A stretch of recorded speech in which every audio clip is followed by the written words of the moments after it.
नाम लेकर जो बड़ा मेहरबान निहायत रहम वाला है। यासीन, कसम है कुरान की जो हिकमत से भरा हुआ है। ए मोहम्मद सल्लल्लाहु अलैहि वसल्लम, बेशक तुम पैगंबरों में से हो, सीधे रास्ते पर हो। ये कुरान गालिब व मेहरबान का नाजिल किया हुआ है ताकि तुम उन लोगों को जिनके बाप दादा को खबरदार नहीं किया गया था खबरदार कर दो कि वो गफलत में पड़े हुए हैं। उनमें से अक्सर पर अल्लाह की बात पूरी हो चुकी है, सो वो ईमान नहीं लाएंगे। हमने उनकी गर्दनों में तौक डाल रखे हैं और वो ठोड़ियों तक फंसे हुए हैं, तो उनकी गर्दनें अकड़ी हुई हैं और हमने उनके आगे भी दीवार बना दी और उनके पीछे भी। फिर उन पर पर्दा डाल दिया तो ये देख नहीं सकते, और तुम इनको खबरदार करो या न करो इनके लिए बराबर है, ये ईमान नहीं लाएंगे। तुम तो सिर्फ उस शख्स को खबरदार कर सकते हो जो इस नसीहत यानी कुरान की पैरवी करे और रहमान से गायबाना डरे, सो उसको मगफिरत और बड़े सवाब की बिशारत सुना दो। बेशक हम मुर्दों को जिंदा करेंगे और जो कुछ वो आगे भेज चुके और जो उनके निशान पीछे रह गए हम उनको कलमबंद कर लेते हैं, और हर चीज को हमने किताब रोशन यानी लौह महफूज में लिख रखा है। और इनसे गांव वालों का किस्सा बयान करो जब उनके पास पैगंबर आए, यानी जब हमने उनकी तरफ 2 पैगंबर भेजे तो उन्होंने उनको झुठलाया। फिर हमने तीसरे से तकवीत दी तो उन्होंने कहा कि हम तुम्हारी तरफ पैगंबर होकर आए हैं। वो बोले कि तुम और कुछ नहीं मगर हमारी तरह के आदमी हो और रहमान ने कोई चीज भी नाजिल नहीं की, तुम महज झूठ बोलते हो। उन्होंने कहा कि हमारा परवरदिगार जानता है कि हम तुम्हारी तरफ पैगाम देकर भेजे गए हैं और हमारे जिम्मे तो साफ साफ पैगाम पहुंचा देना है और बस। वो बोले कि हम तुमको अपने लिए मनहूस समझते हैं, अगर तुम बाज ना आओगे तो हम तुम्हें संसार कर देंगे और तुमको हमसे दुख देने वाला अजाब पहुंचेगा। उन्होंने कहा कि तुम्हारी नहूसत तुम्हारे साथ है, क्या इसलिए कि तुमको नसीहत की गई? नहीं, बल्कि तुम ऐसे लोग हो जो हद से तजावुज कर गए हो। और शहर के परले किनारे से एक आदमी दौड़ता हुआ आया, कहने लगा कि ऐ मेरी कौम, पैगंबरों के पीछे चलो, ऐसों के जो तुमसे सिला नहीं मांगते और वो सीधे रास्ते पर हैं। और मैं क्यों उस जात की परस्तिश न करूं जिसने मुझे पैदा किया और उसी की तरफ तुमको लौट कर जाना है? क्या मैं उसको छोड़कर औरों को माबूद बनाऊं कि अगर रहमान मुझे नुकसान पहुंचाना चाहे तो उनकी सिफारिश मुझे कुछ भी फायदा न दे सके और न वो मुझे छुड़ा ही सके? तब तो मैं खुली गुमराही में पड़ गया। मैं तो तुम्हारे परवरदिगार पर ईमान लाया हूँ, सो मेरी बात सुन रखो। हुक्म हुआ कि बहिश्त में दाखिल हो जा। बोला काश मेरी कौम को पता चल जाए कि मेरे रब ने मुझे बख्श दिया और मुझे इज्जत वालों में शामिल किया, और हमने उसके बाद उसकी कौम पर कोई लश्कर नहीं उतारा और न हम उतारने वाले थे। वो तो सिर्फ एक चिंगाड़ थी, सो वो उससे नागहा बुझ कर रह गए। बंदों पर अफसोस कि उनके पास जब कोई पैगंबर आता तो वो उससे तमस्खुर जरूर करते। क्या उन्होंने नहीं देखा कि हमने उनसे पहले बहुत से लोगों को हलाक कर दिया था? अब वो उनकी तरफ लौट कर नहीं आएंगे और सब के सब हमारे रूबरू हाजिर किए जाएंगे। और एक निशानी इनके लिए जमीन मुर्दा है कि हमने इसको जिंदा किया और इसमें से अनाज उगाया, फिर ये इसमें से खाते हैं और इसमें खजूरों और अंगूरों के बाग पैदा किए और इसमें चश्मे जारी कर दिए ताकि ये इन बागों के फल खाएं, और इनके हाथों ने तो इनको नहीं बनाया, तो फिर क्या ये शुक्र नहीं करते? वो जात पाक है जिसने जमीन की नबातात के और खुद इनके और जिन चीजों की इनको खबर नहीं सबके जोड़े बनाए। और एक निशानी इनके लिए रात है कि इस पर से हम दिन को खींच लेते हैं तो उसी वक्त उन पर अंधेरा छा जाता है और सूरज अपने मुकर्रर रास्ते पर चलता रहता है। ये उस गालिब दाना का मुकर्रर किया हुआ अंदाजा है। और चांद की भी हमने मंजिलें मुकर्रर कर दी, यहाँ तक के घटते घटते खजूर की पुरानी शाख की तरह हो जाता है।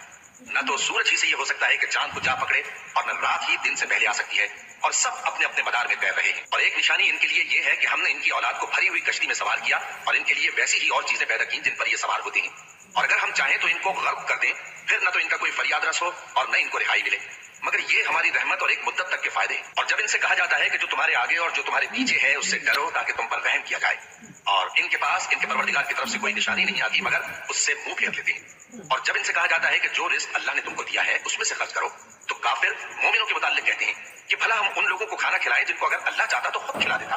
तुम तो खुली गुमराही में हो। और कहते हैं अगर तुम सच कहते हो तो बताओ ये वादा कब पूरा होगा? ये तो एक चिंगाड़ ही के मुंतजिर हैं जो इनको इस हाल में कि बाहम झगड़ रहे होंगे आ पकड़ेगी। फिर न तो ये वसीयत ही कर सकेंगे और न अपने घर वालों में वापस जा सकेंगे। और जिस वक्त सूर फूका जाएगा ये कब्रों से निकलकर अपने परवरदिगार की तरफ दौड़ पड़ेंगे, कहेंगे हाय बर्बादी, हमें हमारी ख्वाबगाहों से किसने जगह उठाया? ये वही तो है जिसका रहमान ने वादा किया था और पैगंबरों ने सच कहा था। वो तो सिर्फ एक जोर की आवाज होगी कि सब के सब हमारे रूबरू आ हाजिर होंगे। फिर उस रोज किसी शख्स पर कुछ भी जुल्म नहीं किया जाएगा और तुमको बदला वैसा ही मिलेगा जैसे तुम काम करते थे। अहले जन्नत उस रोज ऐशो निशात के मशगले में खुश होंगे, वो भी और उनकी बीवियां भी सायों में तख्तों पर तकिए लगाए बैठे होंगे। वहां उनके लिए मेवे होंगे और जो वो मंगवाएंगे उनको मिलेगा। उनको परवरदिगार मेहरबान की तरफ से सलाम कहा जाएगा और वो फरमाएगा कि गुनाहगारों तुम आज अलग हो जाओ।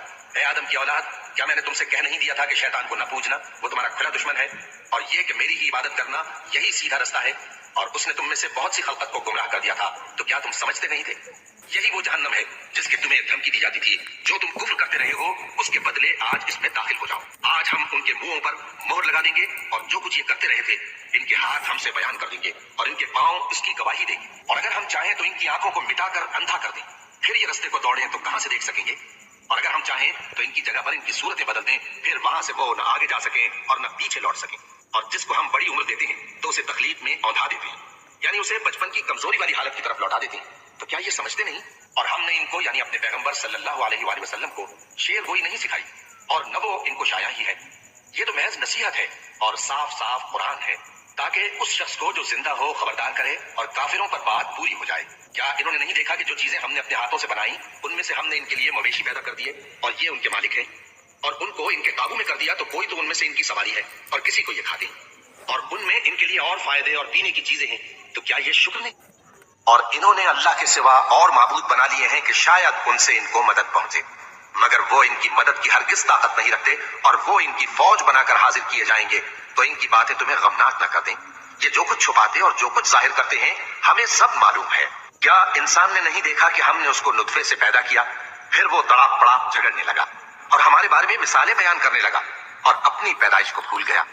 کہنے لگا کہ جب ہڈیاں بوسیدہ ہو جائیں گی تو ان کو کون زندہ کرے گا؟ کہہ دو کہ ان کو وہ زندہ کرے گا جس نے ان کو پہلی بار پیدا کیا تھا اور وہ ہر طرح کی تخلیق کو جانتا ہے. وہی جس نے تمہارے لیے سبز درخت سے آگ پیدا کی پھر تم اس کی ٹہنیوں کو رگڑ کر ان سے آگ نکالتے ہو. بھلا جس نے آسمانوں اور زمین کو پیدا کیا کیا وہ اس بات پر قادر نہیں کہ ان کو پھر ویسے ہی پیدا کر دے؟ کیوں نہیں؟ اور وہ تو سب کچھ پیدا کرنے والا کامل علم والا ہے.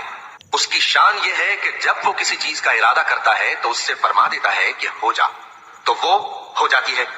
وہ ذات پاک ہے جس کے ہاتھ میں ہر چیز کی حکومت ہے اور اسی کی طرف تم کو لوٹ کر جانا ہے. ہم لے کر جو بڑا مہربان نہایت